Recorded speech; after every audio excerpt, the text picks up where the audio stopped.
Welcome to The Best Medicine. I'm your host, Dr. Bradley H. Werrell, and we're here to explore options and potentials to help us grow as individuals and as a community with one another in these difficult times and challenging times. We're exploring all manner of potentials related to the human experience, physical, psychological, medical, spiritual. It's a wonderful opportunity that we now experience in this critical phase of our human evolution. And I welcome you to join us in our podcast, become more aware, and identify with people who are helpful and supportive of you in your efforts as a human being on this planet and elsewhere too. We're going to be meeting people who are doing things that are widely variant from what is so-called normal within our society. In the creative space, within the social space, our common purpose, seeking to generate positive potentials to improve the lives of everyone in our sphere of influence, and to expand that sphere of influence so that we may positively influence others that are not yet engaged directly with us. That's the goal here. We will learn more about each other as we go. I wish you the very best. Thank you very much for tuning in.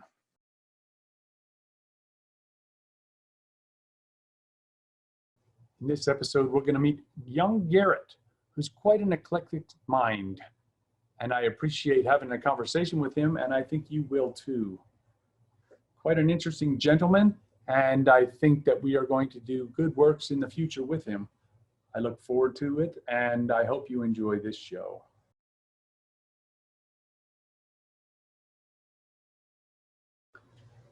Hello, everybody. This is your host, Dr. Bradley H. Werrell, bringing you another episode of The Best Medicine. In this episode, we're going to meet young Garrett, who's quite an eclectic mind. And I appreciate having a conversation with him, and I think you will too. Quite an interesting gentleman, and I think that we are going to do good works in the future with him. I look forward to it, and I hope you enjoy this show. Thank you, Garrett, for your excellent work and certainly the attendance of the population to this particular episode. We'll see what comes in the future with our interactions with Garrett, and I think there will be a great deal of conversation to have with this man whose interests are as varied as mine, and God bless him for that. Thank you again, and have a wonderful day. Bye-bye. I got it. Yeah. Got it. Lower right. So Garrett, tell me about yourself a little bit. Yeah, I am a writer predominantly. I ran a website called Master Self for a number of years.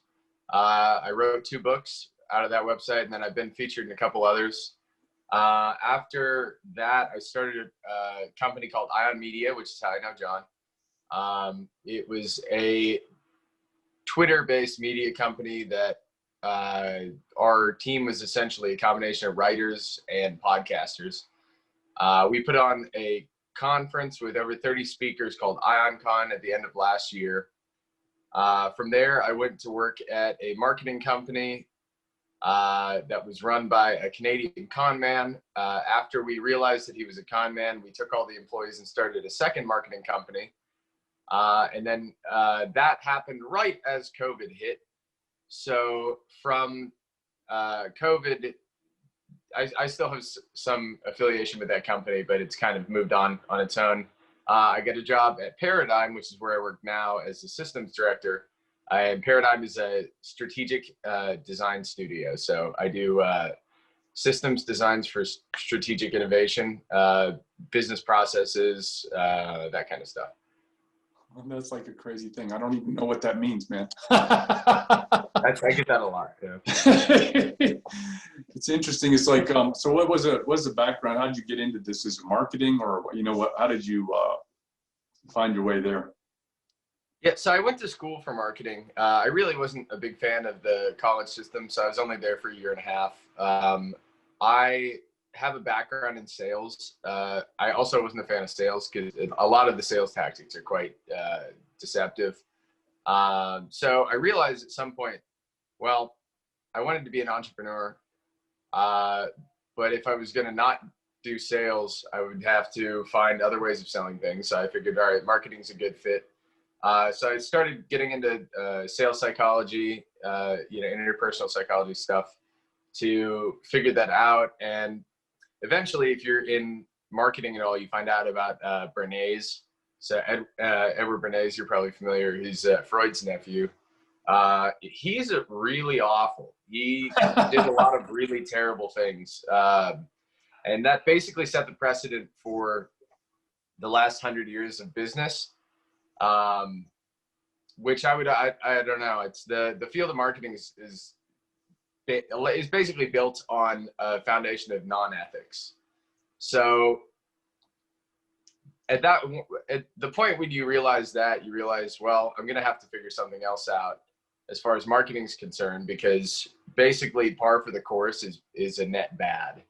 So one of the things that I've been developing since I've been at Paradigm is what we call gravity. Gravity is a attempt to do marketing without going out of your way to tell people to buy your stuff. So it's kind of we call it marketing with attraction, but the premise of it is that instead of trying to produce ads and target people and spend huge amounts of money just to shout at someone from their phone or from their TV,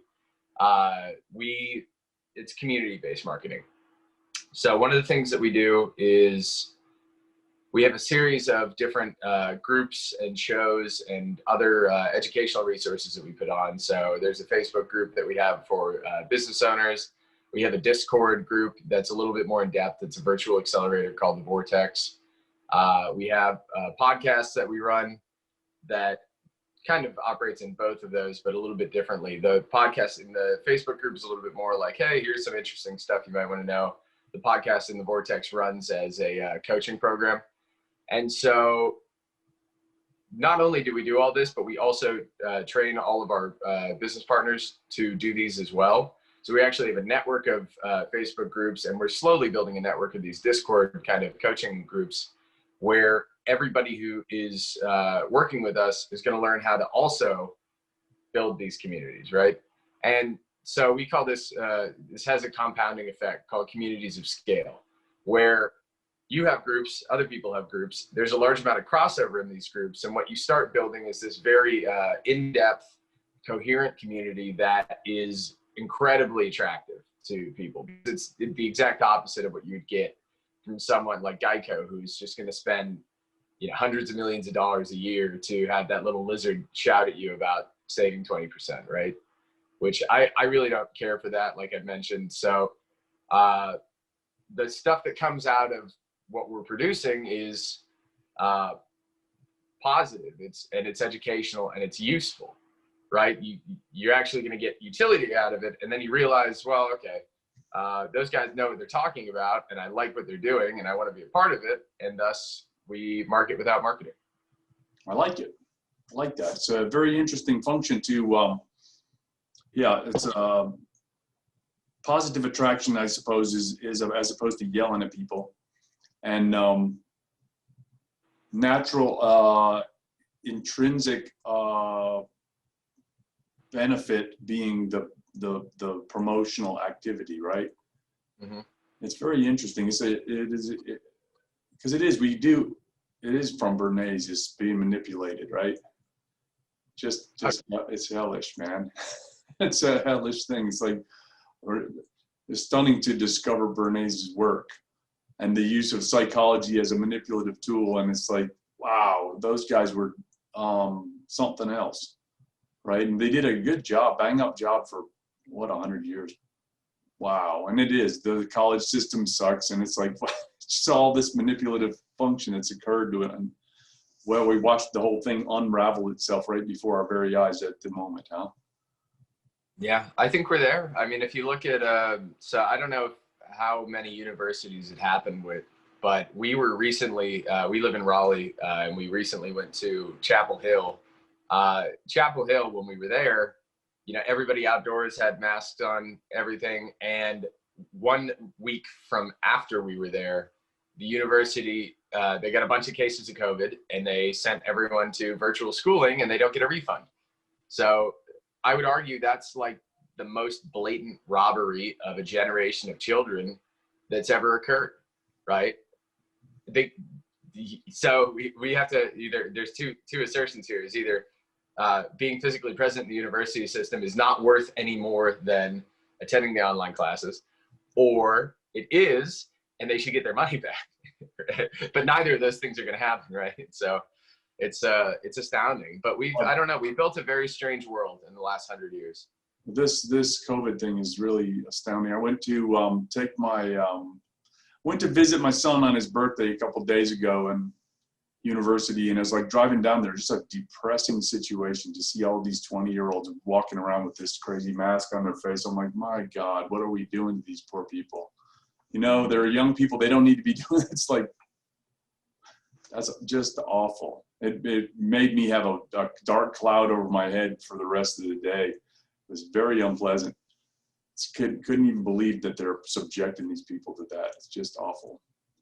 But we'll manage. We'll play through, right? Yeah, I'm curious to see how long it takes before we kind of calm down. Well, I regard it as a psychological manipulation for the purpose of influencing the election. Yeah, I think that's not outside the realm of possibility. You recognize this. It's like regardless of the pathology of the virus, that there are influencers who are going to use this to guide events to go their direction, no matter how you slice it, whatever it is. So it's like it's not unexpected, and it's not, you know, outside the reasonable, and you just remain calm and try to make it work. Mm-hmm. But I regard the situation that we're involved in, which is quite interesting, which is it's like a general bankruptcy. All the systems are failing because the public confidence is diminishing in the institutions, which are built upon the basis of public confidence. And the public is become aware of the fact that promises were made which cannot be kept by these institutions, and therefore their confidence is failing, and that the institutions are failing because of that. Because everybody knows it's musical chairs and the music is stopping and there's no chairs. And we're all going to take it in the shorts. And it's like, okay, so we need to rebuild this. We need to make a new, establish the order in a different way. So reorganization is what we would call it in a legal sense, right? It's bankruptcy. Yeah, it's very unfortunate that it's playing out the way it did, because I think especially the university system is the one I'm really sore about, because there were a couple things that they did that were really awful, including disallowing students from declaring bankruptcy to get out of their student loans, which is like, so there's an alternative school called Lambda Academy. It's a coding boot camp. And one of the things that they offer that I love, because it just makes intuitive sense, is if you go to Lambda school, you go there for however long. It's a boot camp, so it's a relatively short time to learn how to code. And they say, hey, if you get a job or you start a company within the first 3 years, then you pay us, and you'll pay us out of your pay, right? But if you don't have to pay. So technically you could go and not do anything for 3 years, just do something else and then come back to it. But they're actually so confident that you're going to be able to get a job that you don't have to pay if you don't. And on the other hand, we have the university system where you can go and not get a job and you can't ever not pay them. There's no escape, right? Which is like that's at least indentured servitude of some sort, you know, which I thought was supposed to be illegal, so, 100 years ago. It was, but they just kind of reformatted it in a different way. I was going to sue my college, okay? I was going to sue them for fraud. I calculated this out about 15 years after I got out. I'm like, because it was studying money, and I figured out what $1 was, and it made me so mad, because it's like this. I'm like, they committed fraud because we had a deal. I pay you a lot of money. I pay attention. I do what you say, and I get my piece of paper, and then I'm minimally qualified to enter civil society. And I'm like, oh, yeah, but I don't understand what a dollar was because you've never taught me. And it's like so basic. And since I don't understand what a dollar is, I can't enter into any contract which all mention dollars, which I don't understand the term. So therefore, I can't enter the civil contract meaningfully. Therefore, you failed to meet your end of the bargain. It's fraud. And I have been defrauded. And I'm like, I told this, it was funny. I was talking to Luke. He's a lawyer. And he was listening to that, and he said he was not with me until the last second when I mentioned that I didn't understand what a dollar was. And he's like, oh, there's a point there. I don't know. It's just a thing. It's like that. I was dreadfully disappointed by the universities too, but managed to slug it out. It's like my father was a professor, university professor, and I knew I didn't want to have much to do with it. And he was dealing with, it was affirmative action stuff. When they're hiring professors, and they're like, he would come back from the college, tell stories about what he did today, and it was like, we were hiring a new professor, and it's like the thing that mattered was not what the guy could do or teach or qualifications, but what color they are and what sex they are. It's like, oh my God, is this where we are? There's a lot. I mean, there's one of the really pernicious things that's been happening. If you look at kind of the evolution, someone called it the long march through the universities, but basically the Rudy Dutschke.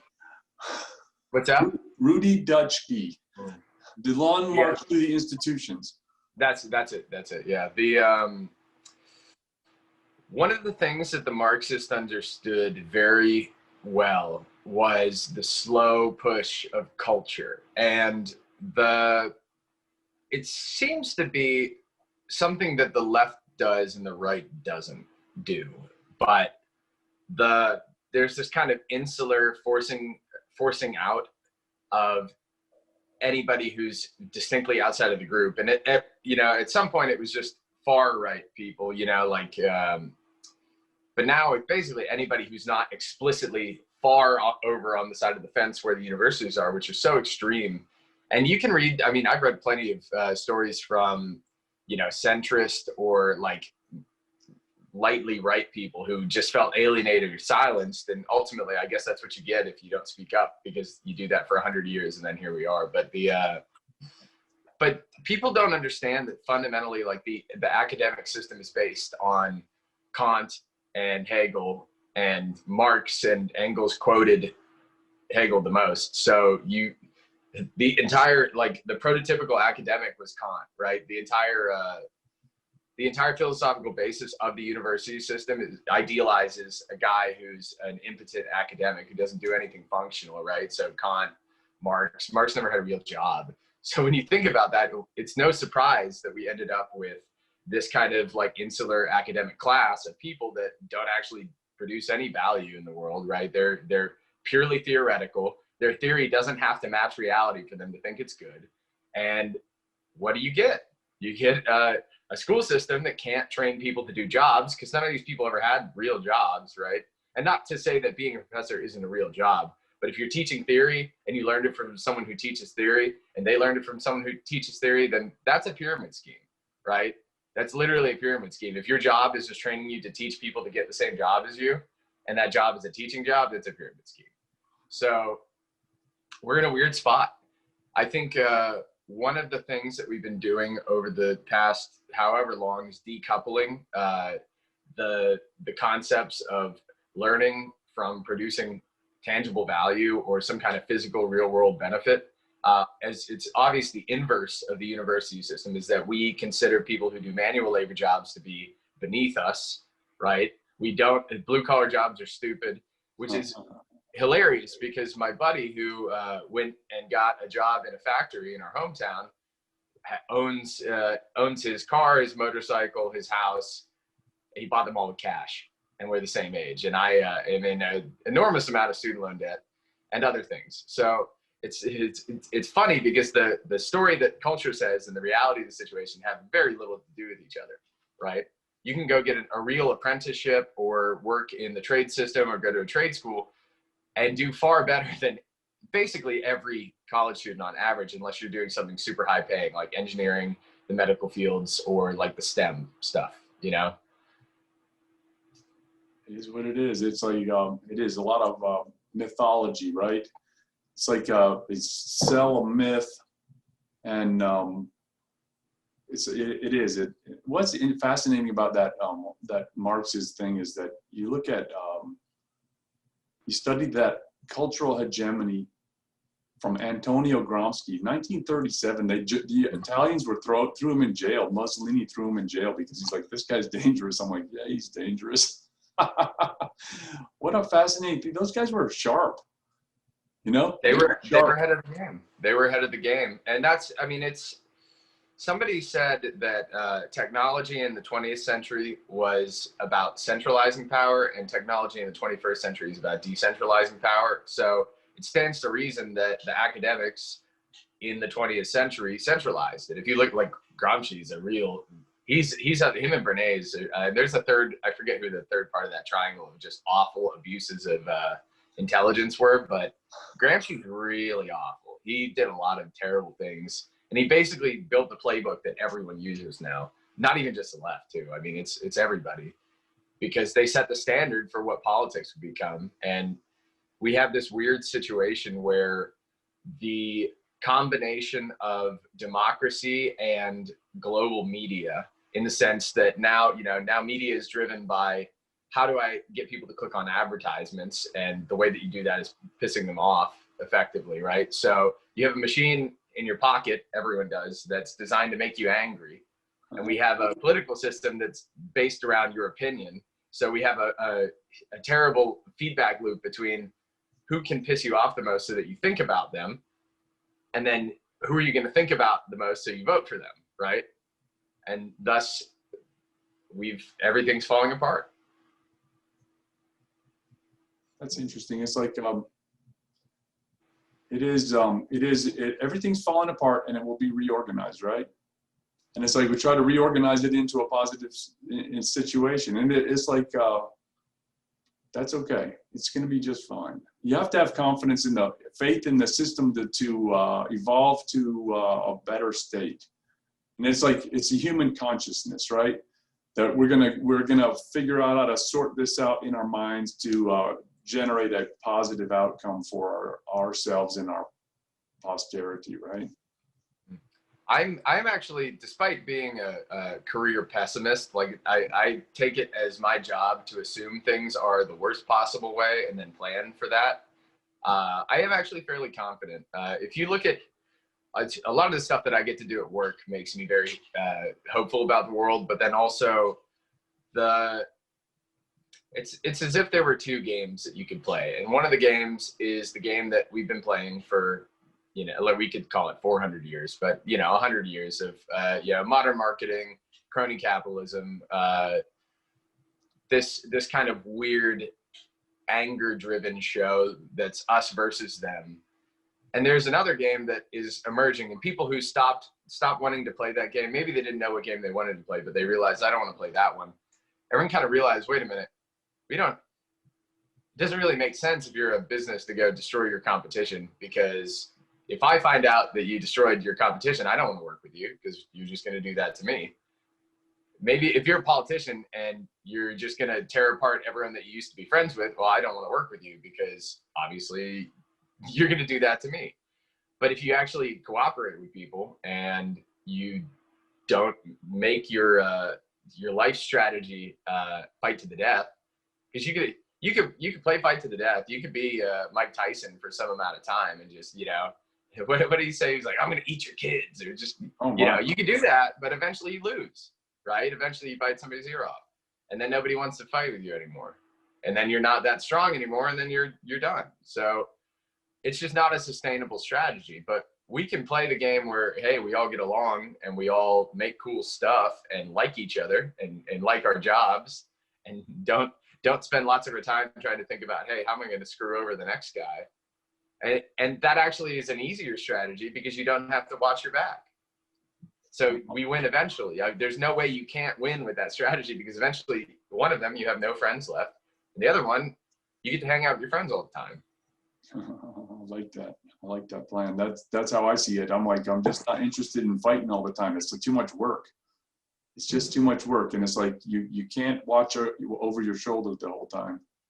It's impossible. You must lose. There's always a bigger dog, right? You're exactly right with that. So that's Game of Thrones, right? That's why shows like Game of Thrones or even the Avengers series are in our collective conscious, because that's the premise of the whole show is, okay, we're going to show you what happens if you are this Machiavellian mastermind. You think you're going to win. You can't win over time like that. There are no kings anymore, right? There's a reason why being the king and being at war with all the other kings doesn't really function. And there's a reason why the countries that don't have kings anymore do better than the countries that do, right? Because, hey, maybe having this one guy who's in charge of everyone and gets to tell everyone what to do really isn't a sustainable strategy, you know? And if you look at, like in Greece, Marcus Aurelius is arguably probably the best ruler anyone ever had. He was the philosopher king. He's this brilliant guy. His son was a monster. His son, Commodus, if you ever saw Gladiator, that was him, right? Just he would tie together slaves in the arena and then pretend they were giants or like monsters and then cut them up. Like, he's just an insane person. So even having the best person in the world, you're rolling the dice with the next one. So, okay, we need a better way to pick good people than just the hates the cool guy's kid, because that obviously doesn't work. Yeah. Terrible stories, man. Just ego-driven nonsense. Human history is a trip. It is. It's quite interesting. It's like what a fascinating spin through human potential, right? Mm-hmm. We've tried about everything we could do, and we end up here. We are. I think we're in a good spot, though. It's like we have the technology to communicate with one another. We have the capacity to look over the history and to read and study and communicate with each other. So it's like we have the potential to pull together a working system that is different than we have engaged in before. And I think that one of the things that has changed is the generalization of the educational potential. Whereas you had like the mystery schools in Greece, right? The mystery schools and secret cabals of people doing things that knew things that other people didn't know and playing tricks on the rest of the crowd, right? So Plato's cave, you know, everybody's enslaved and getting shadows cast on them. That's Bernays, right? And it's like we're kind of emerging from that milieu at this time, and it's like it's very interesting and exciting to kind of shake your head and get out of that dream. Yeah, it's interesting that you mention it like that. I think ultimately I've made the argument before that the internet functions like self-awareness at scale, right? Because historically we've had people that were intensely self-aware, and I would argue that those people would go on to be religious leaders of a sort. You know, somebody who understands themselves and the world far better than the average person. But that in the past was such a fluke that you only get them once in a while. And we didn't understand those people. We just said, hey, they're magic. They have superpowers, right? They can predict the future, whatever. And the other thing that we realized is we also like to kill those people a lot. So like Gandhi, they just murdered Gandhi. You know, he was an excellent moral philosopher, and we just murdered him. So what I think we're starting to see is that because now people have the ability to hear what those people are saying, read what they were writing about, and we also have another, probably a more obscure but just as salient fact, which is that historically, the only literate people were either rulers or the religious classes, and often those were the same people. And you have this weird phenomenon where the religion has the exoteric and the esoteric component, which, like you mentioned with the mystery schools, is purely esoteric, right? We didn't even get an exoteric component of that. So nobody knew what they were doing. They had their secret language, and it was all in symbols and metaphors. And so while it sounds like they were talking about all kinds of abstract stuff, in reality, they were talking about some kind of deeply human experiences that were very subjective and personal. And so the priests would have master-disciple relationships where the master would teach you how to read, and then he would teach you how to read between the lines and say, all right, here's the real secret. This is for you, not for the masses. And they used that to create dominance hierarchies, which is actually a thing I learned just this year, was that hierarchy, the word hierarchy comes from the same word as like hierophant, which is priest, which is hierarchy meaning divine or rule by religious authority, right?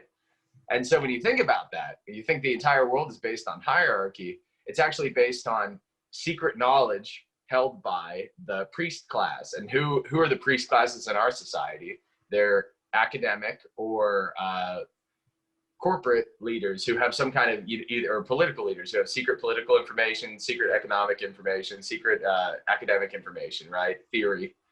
And what we, there's one of my favorite sayings of all time is information wants to be free.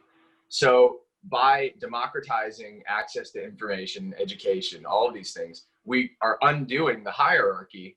And I mean that in the sense of the religious rule, and I mean religious in the sense of secret knowledge, right?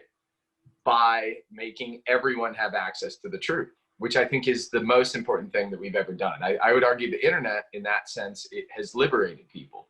And the first thing that you realize when you're being liberated is that you're enslaved, and thus we're in the thick of that. Because I don't know if you remember pre-social media internet, but it was very cool. It was a lot, everyone was just learning and then reading blogs, and it was very like pleasant. And as soon as social media came out, we all kind of learned how to self-reflect at once, and we were like, oh, this is terrible, you know?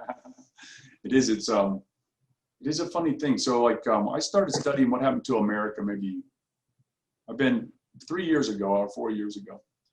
I became reflecting, and I had to grant myself permission to study things that are just forbidden studies, right? Mm-hmm. So that's why I started reading Bernays, and you know, because I'm like on this conspiracy tale of what the hell happened here. And it was historical. I thought it was going to be historical. I ended up pointing at the Bible, which kind of freaked me out, man, because I'm like, in a million years, I never would. It's like, I studied Hebrew, right? And I'm like reading the Hebrew, and I'm like, that informed me about all of it, because it's like, it goes to the root of knowledge of our civilization. And it's like, the bottom line is it all comes down to the generative function of interaction of individuals in the world, the consciousness of the self with the consciousness of everything else. And it's just that generative function is what I'm interested in. It's like, and that's the first word of the Bible. And that's all you got. It's like, that says everything you need to know. And I'm like, how interesting is that? But it's like, I had to allow myself to study things that were like forbidden by that. And my dad's a history professor, right? So he can't even talk to me about conspiracy or whatever, because it's like this, it's like, it's the forbidden stuff. It's like that which is not to be discussed by academic, because he's the gatekeeper, right? His job is to keep guys like me out. And it worked. I'm out, and I'm like, so he just says, you're too deep for me. I said, you know, it looks like we've been under psychological warfare for 100 years. And he goes, you're too deep for me. Okay, it's okay. But it's like the issue is, and this is the singularly most stunning function of it all, is that I have conversations with the man, and I enjoy my father. He's a very smart man. And military man, he was a Air Force Academy graduate. But it's like this. It's like, if you don't realize you're being had at war with, right, then you're unarmed at the conflict, which is Mike Tyson is biting your ear off, and you don't even notice it. It's awful, man. And I was like, so it's like, that's the public at large, just ignorant of the situation that is actually occurring. The Marxists are actively warring upon you, and you don't know it, and you're behaving as if everything's cool. Very, very disturbing. So we're kind of like, I think the public is becoming aware of it. It's like, you know, with the current events that we're engaged in here, it's just utterly fascinating. It's especially, so a lot of what I got into when I started getting into philosophy was archaic / esoteric religion. So reading the Vedas, so reading Gnostic Christianity or Kabbalah stuff. I'm not super into Kabbalah. I know you mentioned some Hebrew, so I'm sure you've read a bit. But when you realize that basically all the religions share the same underside, which is whatever their hidden teachings were, and they're pretty much the same for everybody, which is like, hey, all of life is one thing. We all kind of have this relationship with each other that's transcendent. You learn about this by learning about yourself. You become self-aware. You have to fight your ego a bit. There's the healthy part of the ego too that you need to function. They kind of didn't get that until later. I think that's an American development, which we have far too much ego in a negative way, but I think there is a healthy amount of ego that you can have. And one thing I thought that was really interesting. So in the Old Testament / the Torah, the story of Cain and Abel. So I remember reading a book by Vilhjalmur Stefansson called The Fat of the Land, which is fascinating, obscure book that this guy who's an Arctic explorer in the late early 1900s, he talked about when he lived with the Inuit for like 10 years and he only ate meat, and he was like, didn't get scurvy, because back in the day, everyone was getting scurvy. So they only ate meat, maybe some berries in the spring, like once, but basically just caribou and seal and all that stuff. And he didn't get scurvy, and basically was like, this is the way to do it. I'm healthy. Everyone's teeth were fine. But there's one little passage in that book. There's one little passage in this obscure book that no one's ever heard of by a guy that no one's ever heard of, where he talks about, oh, well, the reason why God was mad at Cain and not Abel is because Abel was a shepherd and his offering was a big fatty piece of lamb meat, and Cain offered some vegetables or something. He's like, that's not a good offering, right? And so I always thought that was interesting. But then I read another book called Ishmael just last week, where they talked about how Cain isn't a person and Abel wasn't a person. It was actually Semitic tribes of farmers and shepherds. And so the story is not about basically meat versus vegetables. It was actually about the shepherds were peaceful and God liked them because their way of life was good, and the farmers were actually warlike.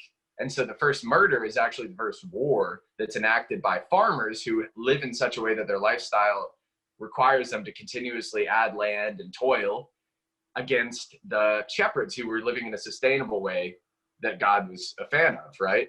And so it paints a very interesting picture of history, because it's actually that the Bible was written largely by people who stole the shepherds' mythology because they became farmers, right? And so our entire perception of all of that is kind of ironic, because we look at the myth of the fall as, oh, hey, everything, we lived in a garden and everything was cool. And then we fall into this dark world where you have to toil with the earth and stuff. But actually, it seems like everyone was just doing shepherd stuff, and the farmers came along, stole their mythology, and then made it about how the world's mean to them. Whereas we could have kept just, living in harmony with the land and being shepherds and or even hunter-gatherers, right? And so we fell into history, and history has thus been the story that we told ourselves, like, hey, the world's against you. Humans have to conquer the world. And everything kind of stemmed from that, it seems. It seems like a reasonable interpretation of it. I wouldn't argue with that. The argument goes like this. It's like when the discovery of 100 poorly fed farmers can defeat 10 well-fed hunters, right? Yeah, so Tubal-Cain, who's the son, or he's the descendant of Cain later on. Tubal-Cain means like seasoning of Cain or spice of Cain, like he's improved on Cain. He's the guy who invented metal swords. And so that is ultimately why we have the flood, because God's like, you guys need to stop. This is bad. And so if you think about that, it's like, why would people develop tools? It's because they're farmers. They need the tools to continue doing what they're doing. And they develop weapons because, hey, the harvest didn't work this year. Guess we got to go find some other food, right? And so it's astounding when you think about it, because our view of history is so limited to 10,000-ish years. But in reality, we've had humans for at least 300,000, and hominids for like 3 million. So we actually had no great large-scale wars, and we're able to survive perfectly fine in very long-lasting societies up until we invented farming. And now we have continuous war, continuous expansion, continuous collapse, back to back, back to back, for every 300-400 years since then, right? True enough. Yeah. And I just finished reading a book by a gentleman I'm going to chat with, David Scribina is his name. He wrote a book called The Metaphysics of Technology. And I finished reading The Metaphysics of Technology, and it's like, I was suggested that by my nephew. And I read the book, and it's a very interesting premise. And it's like this: technology tends to drive toward a dark end for humanity, it seems. And it's like continuous. We are obligated to use the better technology, and then we develop better technology, and it kind of pushes us in a direction that is, as we interact with it, drives us in a particular direction, which is towards this singularity of transhumanism, I suppose, non-human, anti-human, and even eventually outsources the humans. We don't need humans anymore. We just have the machines that can do everything by themselves. And I'm like, I think that's interesting. But the premise that I see here is there's the technology. We did do this technology thing, and it may have this bias in it that drives us in that direction, but that ignores the consciousness, which is to say, it may turn the world into a lop of pollution, right, and kill everybody, which is kind of the ultimate bad end, right? And it's like, but that ignores the premise that the humans are conscious beings and interacting with the situation. And it's like, we're waiting for this diode to flip in our head to go, oh, and wake up to the fact and change the game entirely, which is kind of where we're at with this, the internet and the raising consciousness. I think it's like a waterfall event, just like the fall of Rome or something. It's like, it's like Samuel Clemens said, it's like going bankrupt. It's slowly at first, and then all of a sudden, right? And I think that the same thing with this changing consciousness. The light goes on, and everything. Oh, this is where we are, really. And that's the great question that I have is, basically my hypothesis, I guess, because I am fundamentally an optimist and I believe the world is a good place at heart. I believe that the reason why all of this happened is because we are able to learn from our mistakes, and because we broke the system, we can understand why the system is the way it is. And I believe that because I think information and subjective knowledge is a function of the world, like having that matters. I think that we needed to break it so we could understand the value of it all in the first place, because it's one thing to have this hunter-gatherer functional society that lasted for forever and ever, but we get something, I have to hope that we get something out of learning why that mattered, learning why all this stuff doesn't happen. And I think what it is that evolution, the speed of evolution, as we became more intelligent, it actually ceased to be a great deal of physiological evolution, right? It's because people are still physically evolving, but the pace of that is so minuscule compared to the rapid increase in brain growth and complexity due to a high-fat diet, which we got from hunting and gathering, right?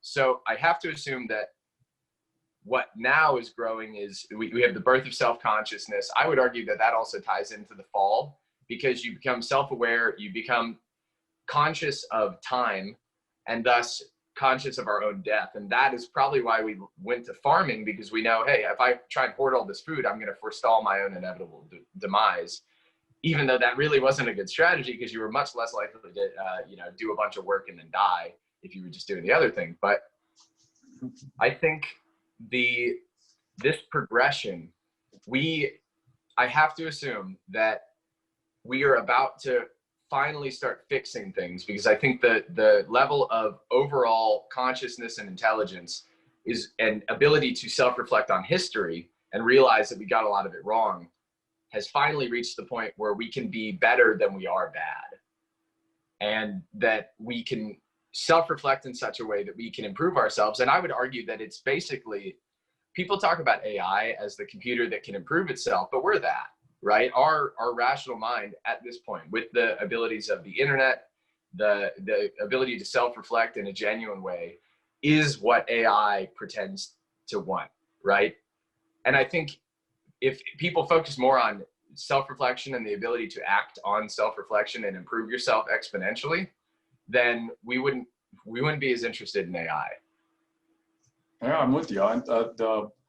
It's an interesting function there. Like I in my studies, and I have to say, at 4 years, I counted to conclude this very simple function, which is everybody looks around and goes, the world is a mess. Everybody does that. The world could be so improved upon, and we all know that. But there's generally two classes of people. There's the class of people who say the world is a mess. I should really improve myself to make the world a better place. And the other class says, we should gather together to beat on these people to stop them from doing the thing that makes the world such a bad place. And it's like, okay, the collectivist versus the individualist. And it's like, well, I think we're coming to this kind of, coming to a critical moment here where the collectivists are having it out with the individualists, you know, and it's like, it's a troubling moment, but I think we're going to prevail, and the individuals will prevail because we're not going to be put down by this nonsense. So one of the things that one of the conclusions that I've come to is something I call post-individualism. So, and it sounds a little bit weird at first, but I'll explain. So if you're familiar with Jung, he talks a lot about the individuation process. And I actually think that the narrative of agricultural history, the recorded history, is the narrative of humanity as a whole individuating, right? You have the fall, we were doing something right, we got it wrong, we fell. We are continuing to do things more and more wrong because we're not learning from it. You descend into the underworld, right? It's like the hero's journey. We get some kind of a gift, which I would argue is little points of self-consciousness emerging in very unique individuals along the way. And they give the gift to humanity in such ways they leave the cookie, the breadcrumbs to start figuring it out. And I think that if we look at this narrative of humanity not as a straight decline to the end, because if we're not improving, it is that, and it's entirely possible. But this arc that we're actually becoming something more as a result of this, that we gain from disorder, which I believe that we fundamentally do gain from disorder, right? We are anti-fragile. Then we start coming to this point where basically we're in a collective state, right? We rebel against the collective state. So you have like Lucifer as the myth of that, is the rational mind that worships itself, rebels, falls to hell. But then you have the converse figure, which is Christ. So Christ descends into hell and then comes back out to redeem the world, right? So there's this element of you have to do the thing that breaks the world. You have to descend into hell or the underworld to go seek the treasure. And once you find it at the lowest point, which, you know, I'm sure, I would argue probably the Holocaust or something like that. World War II is probably the lowest point. Right. And the realizing that, oh, okay, we can keep doing this one more time and then we're done. We'll ruin it for everyone completely. There's no winning the nuclear war, right?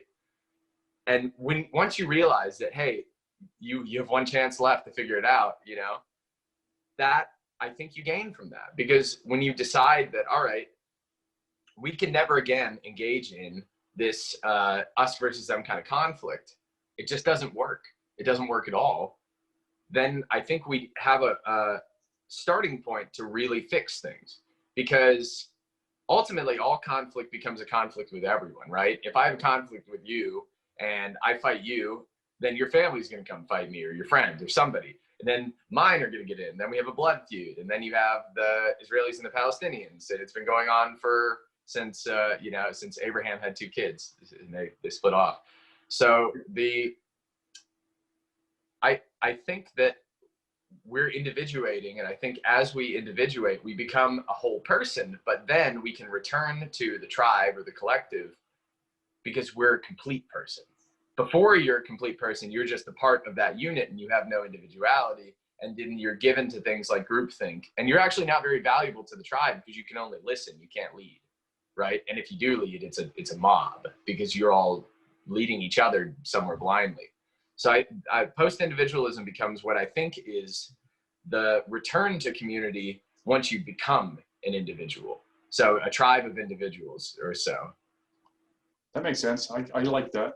I like that. It is, it was, Jung said it in 1941, he wrote a lecture that he wrote. It was in one of his collected works. He was in Geneva in 1941. He said, individuation is the key to, or the answer to the mass man, right? And it's like World War II flying around with Nazis and communists, and it's like, but that is the right answer. It's like, individuation is the right answer. And it is, there is something to being yourself and then returning back and then being able to contribute in some meaningful fashion that way, and helping other people to do it. Because it's, I think that if you look at this 20th century as the bottom, right? The 20th century was a mess, just an awful mess. And it's like the destruction of Western civilization, just the bottom. It's like, we can't go any lower or we're dead. We're all dead. It's okay. Mm-hmm. So we're okay. But that was the trick of the mass, man. It was guys like Bernays leading everybody down the wrong pathway for their own benefit, right? And it's like, okay, we don't need to do that anymore. And so, okay, so now what do? We have to reorganize ourselves, right? So that's where we're at now. And it's just like, it's like the tattered remnants of the people who were benefiting from the previous order are seeking to maintain their control, which is the issue that is of concern, I suppose. Because they're not going to just quit, right? You don't just quit when you got the, you got the whole thing in the bag. You're not just going to walk away and say, oh, this is a good game. So it's like a little dangerous situation here. Yeah, it's the biggest problem as far as from a systems perspective that I see is that so many people are incentivized to do the wrong thing. It's basically there's no reasonable universe where we can expect a system where people have a financial incentive to do the wrong thing to ever do the right thing, right? Because if you look at like Nazi Germany, people didn't even have a financial incentive, but you had a system that made people prison guards, right? And made people turn over their friends and family. So imagine if they had a financial incentive to do that and their livelihoods depend on it. It's the same thing. If you have, I actually just watched a documentary last night that was called Public Trust. And I highly recommend it. It's very good. It was made by Patagonia. It's basically about public lands and how there are politicians and corporations that are trying to take public, lands that have been public for the entirety of the life of the country. And some less recently than that from like Teddy Roosevelt. He's a big conservationist, trying to take these lands and then destroy them for mining or whatever. And I was very angry when I watched it because it's so horrible to see these people just ignore all these people who are protesting and saying, hey, these are tribal lands. These are the lands our people live off of.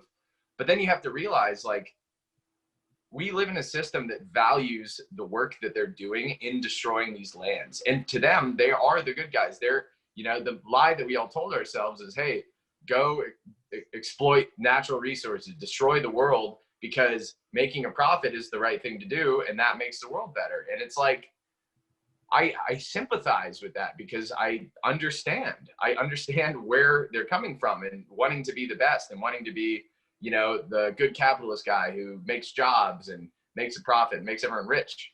And how do we fix that system without saying, hey, you're the bad guy? Because if you make them the bad guy, they've heard that their whole lives, and they feel like they're doing the right thing because the system values them more, right? So if we're going to fix it, we have to find a way to both disincentivize them from destroying the world, but also not demonize them in the process, because if we do that, then they're just going to commit harder.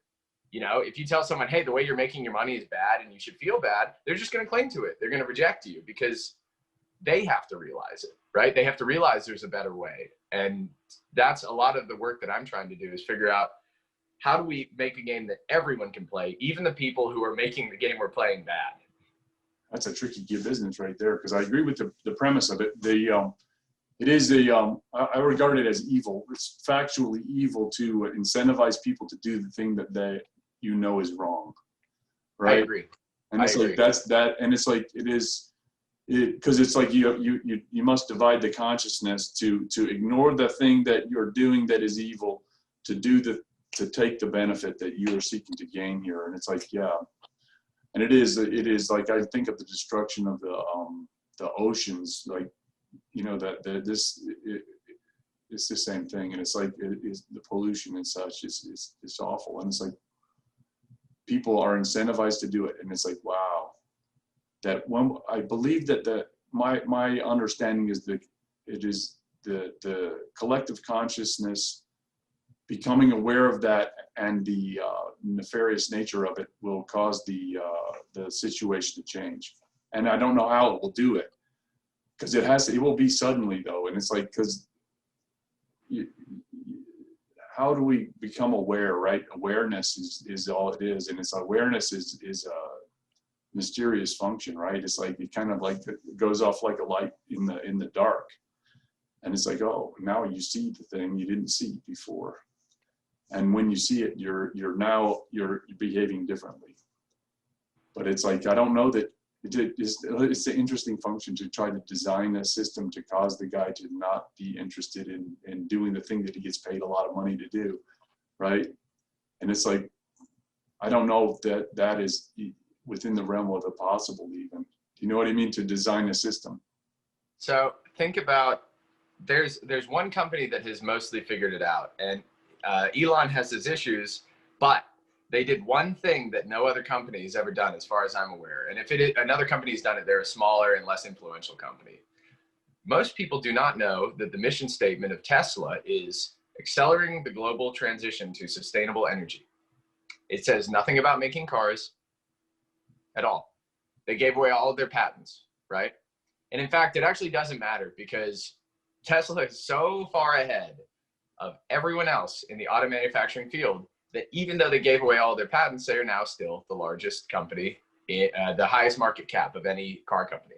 Not only that, all of their cars are the highest safety rating. They're all above 5 stars. Like they literally went above the highest possible safety rating, because the way that they're designed is so starkly different from all other car companies. And most importantly, they don't have an advertising or a marketing department. So what does that tell you? That tells you a few things. First off, giving away your patents is not a disadvantage, right?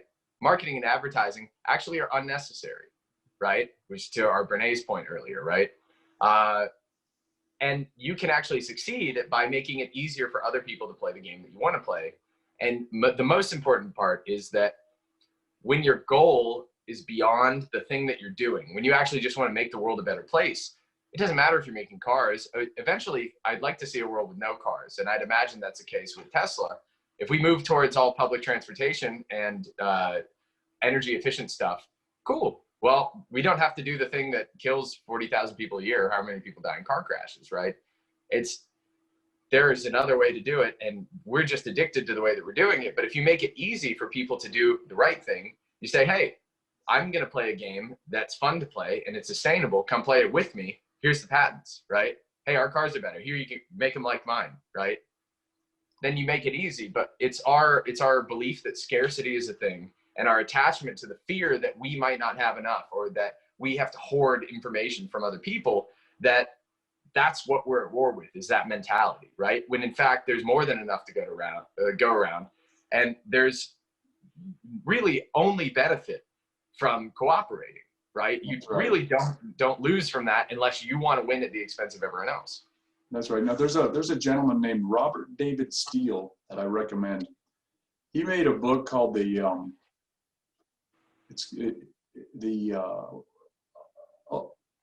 what's the right name for it? It's essentially the open market. It's a all patents open what's it, everything. Open source. Open source everything.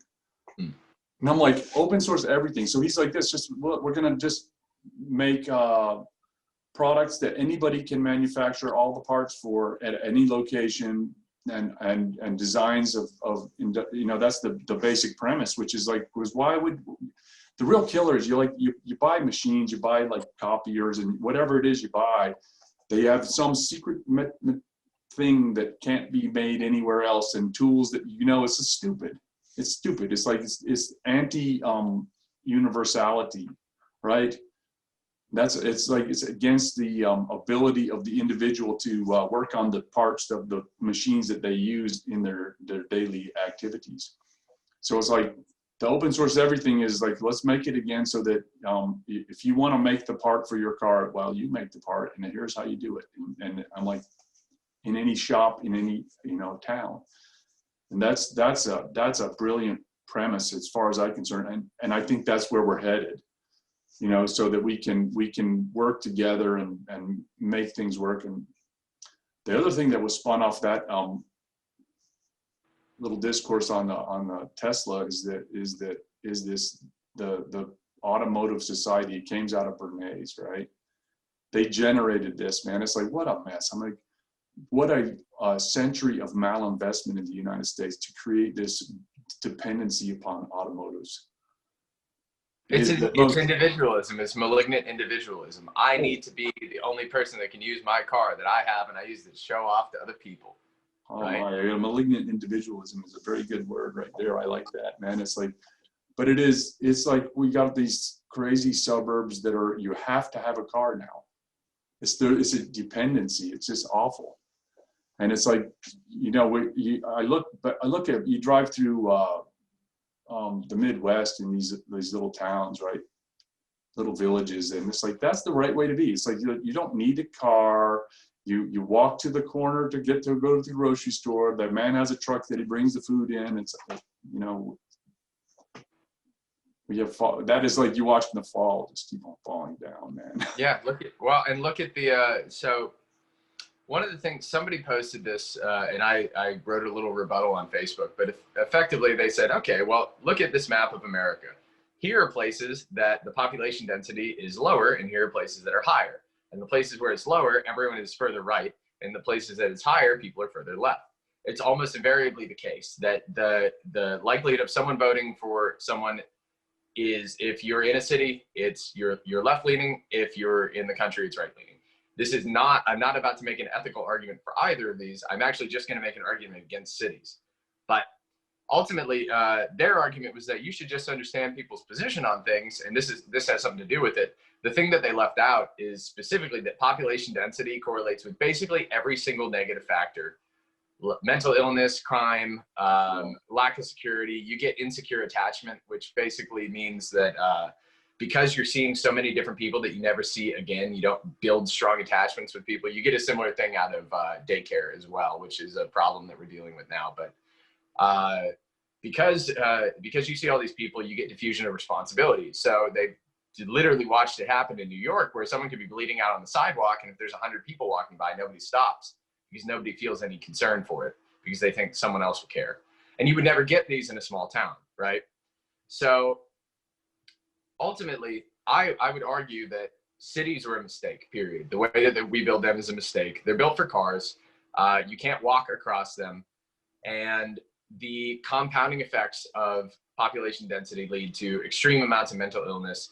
You have to build this governmental mechanism to run it that throttles the freedom, because there are people that just are completely alienated from society. Somebody made an argument that gangs, childhood gangs, right, or teenagers in gangs, are an attempt to lash out to be noticed because they feel completely powerlessness.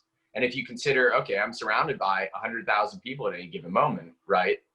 Well, you have no identity.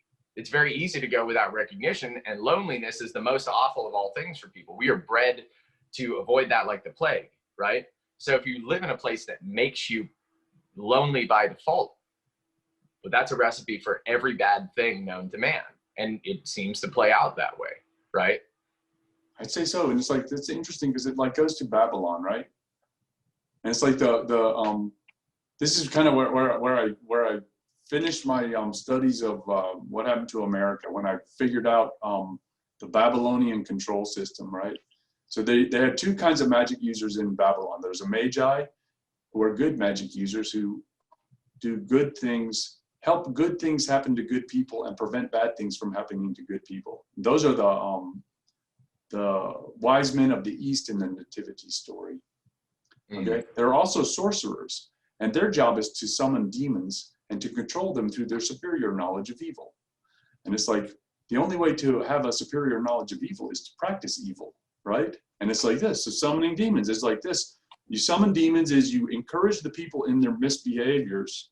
So you gather up the people in their mobs or whatever, their lowest human forms, and you just gather up the mob to cause them to do the damage that you need to have done, and then they do it.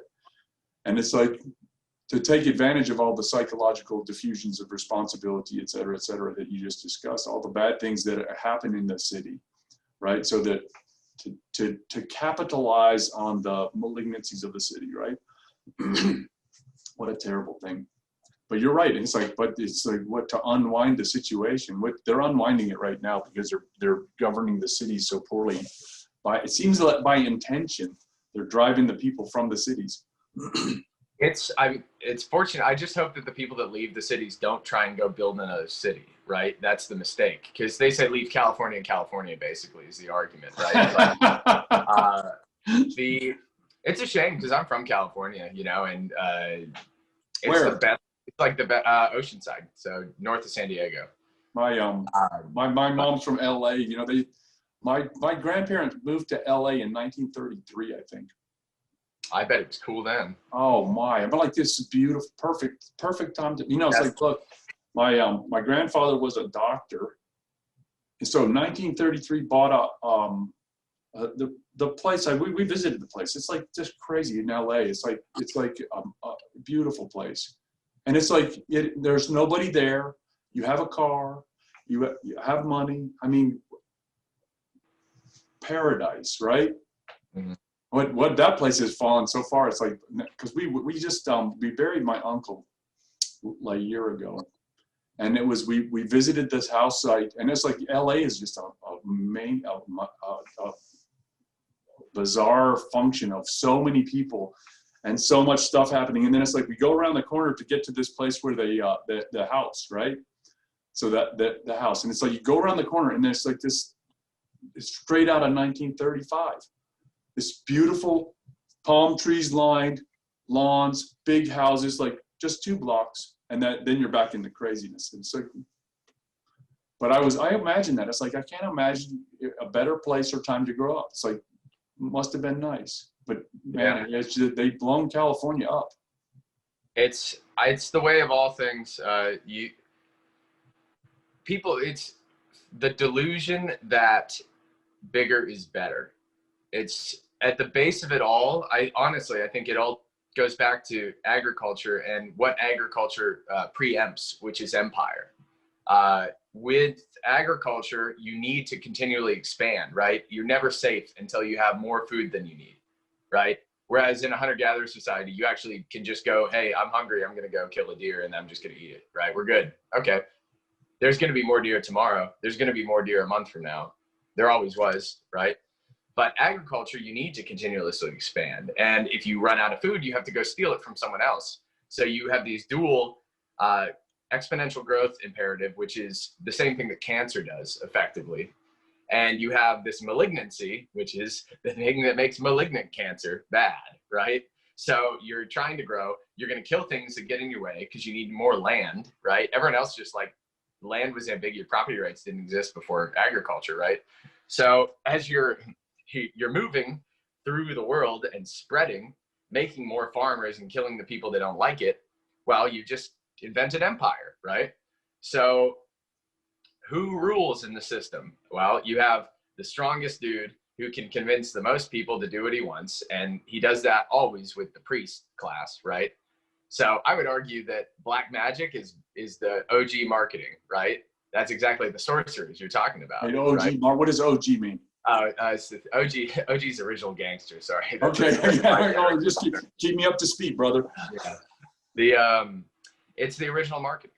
It's manipulation of the masses with bad tactics, dark magic, right? So you have this symbiotic relationship between physical power, military might, and authority of the masculine dominance hierarchy kind of style of things, with the feminine power of the diffuse power, influence, right? The covert power. And these are symbiotic. So you have the king, but really the priest is the one who's behind the scenes explaining this, and they're using, oh, well, what if you told them this, right? And it continues through society. And this relationship between, in our modern times, is less kings and priests and more politicians and business, right? It's the same thing. They just sell different stories now. It used to be, oh, well, God wants you to go kill the Israelites, right? Whereas now it's like, hey, just buy this stuff because it's going to make you feel fulfilled.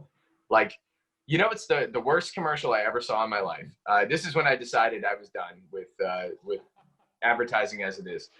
There's a State Farm commercial, and it starts out with there's a guy and a girl, and he's like looking at her, and he's telling his buddies, I'm never going to settle down.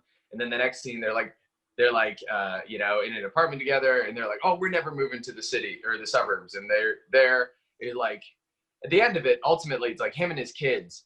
And he says, I'm never letting go. And it cuts to State Farm, which is pernicious. It's horrifying, because the implication is you need to buy State Farm because your kids are going to die.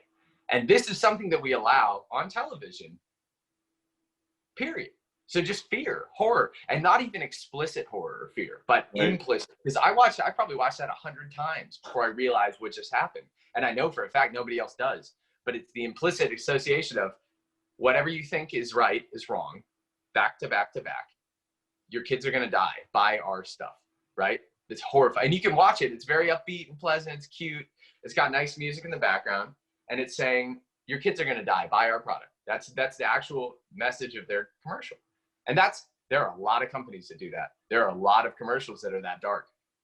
And that's just acceptable. It's black magic, man. I'm going to use that now. That's the best metaphor I've heard. It's black magic, I like it. It is black magic. It is. It's all it is. It's just hypnosis, right? Mm-hmm. And it's like, well, suggestion and control of manipulative behaviors is terrible. What a world we live in. But so it's interesting to try to build something positive out of it, right? So it's like, it's okay. But it's interesting, like, so you go through the underworld, you become knowledgeable about it, to crawl out of it and go, okay, what's that mean, right? And how do we do better? That's the second half, right? Knowing is half the battle. Getting there it's just irritating, isn't it? It's like, I mean, really, because it's like, for me to get here, I had to allow myself to study things that are forbidden by the class, the gatekeepers, right? Mm-hmm. And it's like to allow myself to do that was no small feat, to grant permission to allow my consciousness to expose itself to that, and then to gather the information and to be able to bring it back up to the surface where it can be discussed meaningfully and rationally and not like sound crazy, right?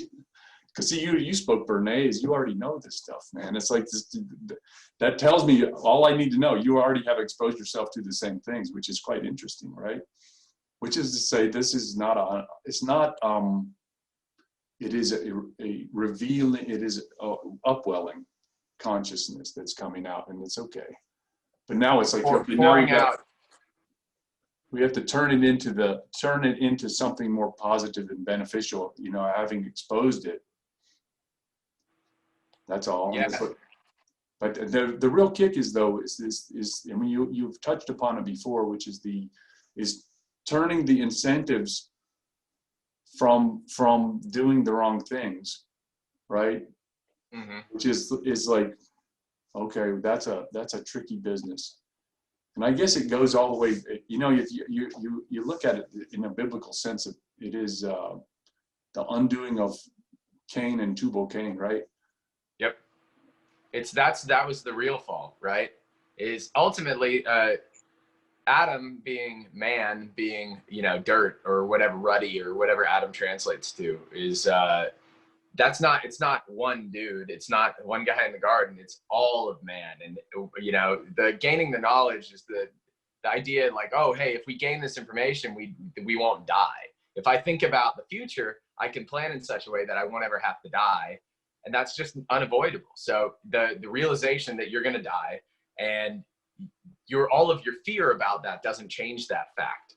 So if you live in such a way where you're hoarding and afraid, and you're against everyone that's a threat to you, you're still going to die. And you're going to die and realize that, oh wow, you screwed everything up before you did. You get the midlife crisis, right? You get the sad deathbed where you're like, oh, I wasted my whole life. And that's your real prize for hoarding and cutting yourself off from life, right?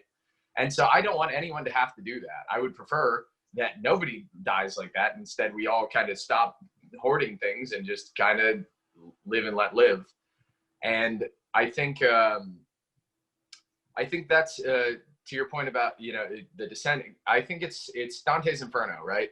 People know Dante's Inferno. They don't remember there's 2 other books in that series, which is Inferno, Purgatorio, Paradiso. But the idea that you're going to take a walk through hell and you get to the bottom and you realize, well, who's at the bottom? It's Satan is chewing on Judas and Brutus and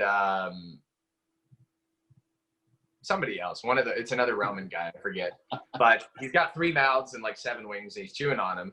And they're all frozen in this lake at the bottom of hell because they betrayed people. Is fundamentally the violation of trust, right? Is the worst thing you could be. Is to be a liar, right? And what is a liar? A liar is a person that doesn't believe the value of truth. So to reach the bottom, to realize that, wait, truth and being honest and accepting reality and not betraying people, all of this, that is the worst thing you can do. So moving towards truth is where you go from there. And the road to paradise or the road to purgatory literally is right behind the devil or the bottom of hell. So you have to go all the way down. You have to walk through hell. And that's read Bernays. You have to, and not just read it, but understand it. And to understand that even Bernays, who is like genuinely has done more harm to humanity than probably anyone, even he thought he was doing the right thing, right? Everyone thought they were doing the right thing. And so that's why you can't demonize people, because we demonize people so that we don't have to understand them. It's a really horrible place to be as an empathetic person when you realize that even the worst people in the world thought they were doing the right thing, and you could have been them too, because we're all people, and people just have this infinite capacity for good and evil, right? Every person has that. And actually the best people are those with the greatest capacity for evil, because they understand it and they choose not to be that. Fair enough. That's fair enough. I think that's an excellent place we can wrap this up. That was a good ending, man. I like how you rolled in the gentleman that the devil's chewing on in the bottom of hell. That's good. Very good work, and I appreciate you getting a chance to chat with you. Yeah, very much. I've been looking forward to this. I've heard such good things from John. But he told me that you fasted for 40 days. I was very impressed by this feat. I'm like, did you just what did you consume water, or what did you do? Just water and salt. Wow. You need salt or you die. But, your body has, you don't need vitamins and stuff. Your body has everything except for the electrolytes. How much weight did you lose in this feat? 40 pounds. You lose a little bit more in the first couple days, and then it averages out to, I think, like 0.9 pounds per day. So it evens out at, about a pound a day overall. Wow. Very good, man. Well, I look forward to chatting with you again. I enjoyed engaging your consciousness. Most definitely. Likewise. Well, we'll figure out how we can build the future society as we go. We'll just keep on forging it one day at a time, right? Let's do it. All right, buddy. You take care, sir. You as well. Have a good one.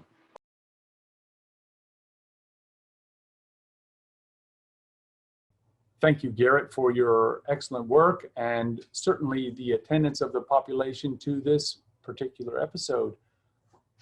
We'll see what comes in the future with our interactions with Garrett, and I think there will be a great deal of conversation to have with this man.